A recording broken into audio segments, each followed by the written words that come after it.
Hello everyone, তোমরা সবাই কেমন আছো? আমি খুব ভালো আছি, আশা করি তোমরাও খুব ভালো আছো। তো আজকে থেকে আমি আমার ব্লগটা স্টার্ট করলাম। তো আমার এই দেখেছো আমার চান হয়ে গেছে, এখন আমি ছেলেকে আনতে যাব। হ্যাঁ, প্রচন্ড গরম, এত গরম মানে কি বলবো, কিভাবে যে কাজগুলো করছি বুঝতেই পারছি না। তো দেখা যাক কি হয়, আমার এই প্রথম ব্লগ। তোমরা একটু পাশে থেকো প্লিজ, আর চ্যানেলটাকে যদি ভালো লাগে সাবস্ক্রাইব করে দিও, কমেন্ট করে দিও, লাইক করে দেওয়ার পর শেয়ারও করে দিও।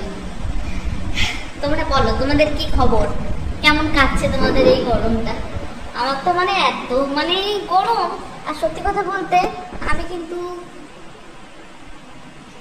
কিন্তু কলকাতায় থাকি। হ্যাঁ, কিন্তু আমার বাড়ি কিন্তু দুর্গাপুরে। হ্যাঁ, আমি কলকাতায় এসেছি, আমার হাজব্যান্ডের চাকরি সূত্রে আমি এখানে এসেছি, এখানে আমার থাকা। ব্যাস এই আর কি, এইভাবে চলছে জীবনটা। উফ, যা গরম পড়েছে আর কি বলবো তোমাদের সাথে কথা। তোমরা কেমন আছো আমাকে বলবে এই গরমে। হ্যাঁ, এখন এই রান্না বান্না সব হয়ে গেছে। চলো তোমাদেরকে আবার দেখায় আজ আমি কি কি রান্না করেছি। চল আজকে আমি কি কি রান্না করেছি তোমাদেরকে আবার দেখায়।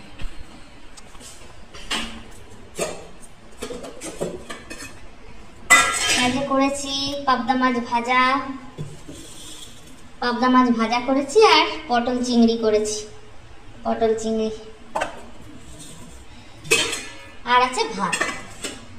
বেশি কিছু করিনি, গরমে প্রচন্ড গরম।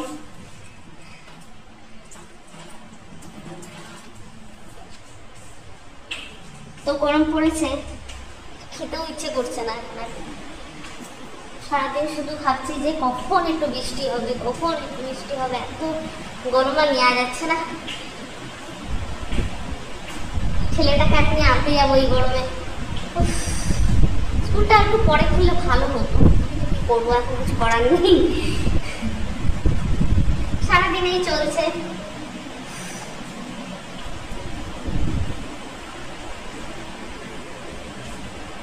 ছেলে সব খেলা গুলো সব তুলে রেখে দিয়ে এসে বলে আবার ওর খেলা স্টার্ট হবে। তো চলো ছেলেকে আনি। আজকে তো আমি ফার্স্ট শুরু করলাম, কেমন হয়েছে আমি জানি না, আমার নতুন ব্লগ। ঠিক আছে, তোমরা দেখতে থাকো। যদি ভালো লেগে থাকে তাহলেই তোমরা লাইক করো, কমেন্ট করো, শেয়ার করো, আর সাবস্ক্রাইব করতে একদম ভুলবে না। ওকে, এখন আমি যাই, ছেলেকে আনি। পরবর্তীকালে আমাদেরকে ব্লগগুলো আমি দিতে থাকবো। কেমন, যদি ভালো থাকে তবে তোমরা লাইক করো।